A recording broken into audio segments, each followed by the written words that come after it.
एक बार बुद्ध अपने शिष्यों के साथ चलते हुए एक गांव में आए। उन्होंने अपने शिष्यों के साथ कुछ दिनों के लिए गांव में रहने का फैसला किया। यह खबर गांव में आग की तरह फैल गई कि गौतम बुद्ध उनके गांव आए हैं। लोग बुद्ध को देखने आने लगे और वे अपनी समस्याओं का समाधान पूछने लगे। बुद्ध भी उन्हें उनकी समस्याओं के सभी समाधान दे रहे थे। इस बीच एक ग्रामीण ने बुद्ध से कहा, हे भगवान, हम सभी गांव में कड़ी मेहनत करके अपना जीवन यापन करते हैं और हम धन्यवाद करते हैं, उसने हमें जो कुछ भी दिया है उसके लिए सर्वशक्तिमान है।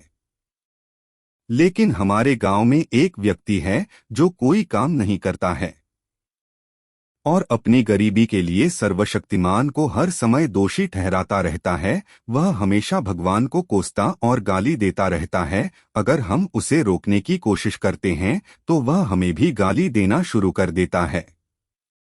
हमें समझ में नहीं आ रहा है कि क्या करें।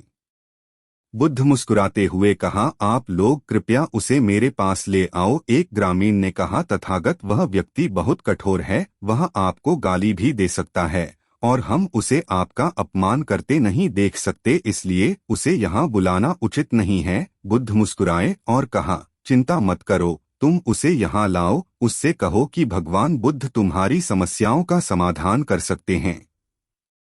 गांव वाले उसे पहले लाने गए। उस व्यक्ति ने जाने से इनकार कर दिया और कहने लगा, बुद्ध पाखंडी हैं, वे सभी नकली हैं, मैं किसी के पास नहीं जाऊंगा। लेकिन जब कुछ ग्रामीणों ने उन्हें बताया कि बुद्ध आपकी समस्या का समाधान कर सकते हैं तो वह बुद्ध के पास जाने पर सहमत हुए। वह व्यक्ति बुद्ध को देखता रहा और कहा, आपने मुझे यह क्यों बुलाया है?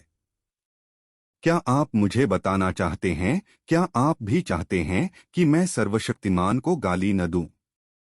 जो उन्होंने मुझे दिया है वह मुझे गाली क्यों न दें? उसने मुझे यह बेकार शरीर दिया, लेकिन शरीर के लिए धन की भी आवश्यकता है। सर्वशक्तिमान ने क्यों नहीं दिया मुझे पैसे? में इस बेकार शरीर के साथ क्या करना चाहिए? अगर आप मेरी पैसे की समस्या को हल कर सकते हैं तो यह ठीक है, अन्यथा अपनी बोरी पैक करें और इस गांव से बाहर निकले। मुझे पता है कि सभी भिक्षु नकली हैं। बुद्ध उसको सुनकर गुस्सा होने के बजाय मुस्कुरा रहे थे। रसन का शब्द। बुद्ध ने उस व्यक्ति से कहा, मेरे दोस्त, मैं न तो आपसे ईश्वर में विश्वास करने के लिए कह रहा हूँ और न ही आपको उस पर विश्वास न करने के लिए कह रहा हूँ। किसी व्यक्ति के सुख दुख का कारण उसका अपना कर्म है, इसलिए यदि आप कड़ी मेहनत करते हैं तो किसी और को कोसने के बजाय तो आपकी पैसे की समस्या हल हो सकती है। बुद्ध की बात सुनकर वह आदमी उग्र हो गया और कहा, मुझे आपके व्याख्यान की आवश्यकता नहीं है। आप मुझे एक पाखंडी की तरह दिखते हैं। मैं यहाँ केवल पैसे की उम्मीद में आया था। मुझे बताओ कि क्या आप मेरी पैसे की समस्या को हल कर सकते हैं, अन्यथा जाओ यहाँ से। बुद्ध ने देखा कि यह व्यक्ति को समझ में नहीं आ रहा है।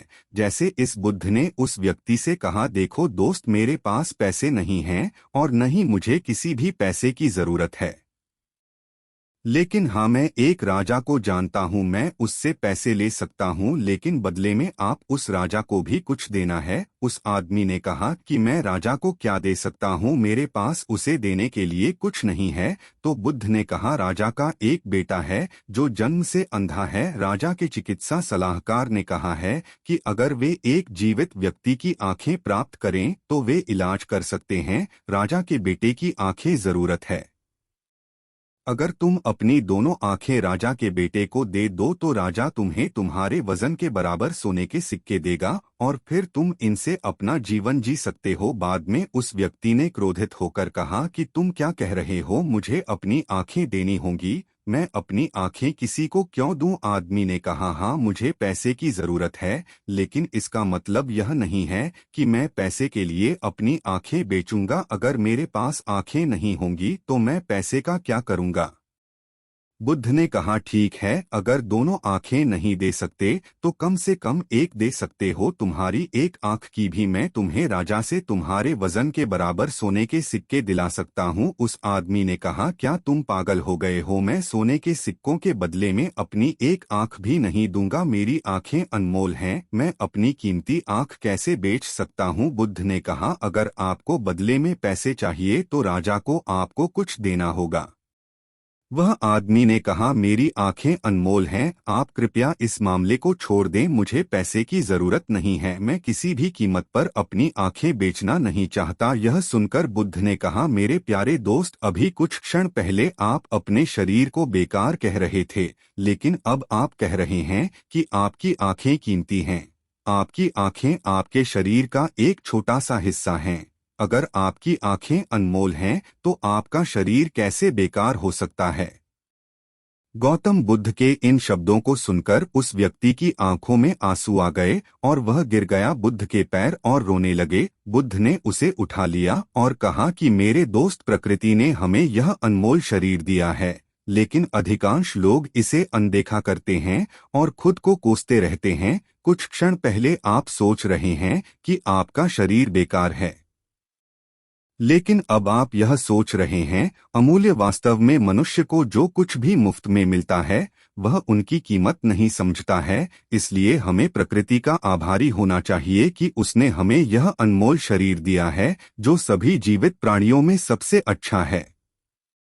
खुद को कोसने की बजाय परमात्मा को धन्यवाद देना चाहिए कि आपको इतना खूबसूरत बनाया। आप विचार, दुनिया में बहुत से ऐसे लोग हैं जिनके पास आंखें तो है लेकिन देख नहीं सकते, लेकिन फिर भी वह परमात्मा को धन्यवाद देते हैं। आपके पास तो आंखें हैं, आपके पास तो सब कुछ है। प्रकृति ने जिसको जैसा बनाया है उसको खुद को स्वीकार करना चाहिए और उसके लिए परमात्मा को धन्यवाद देना चाहिए।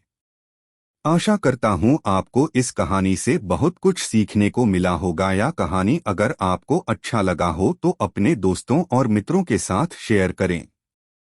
धन्यवाद।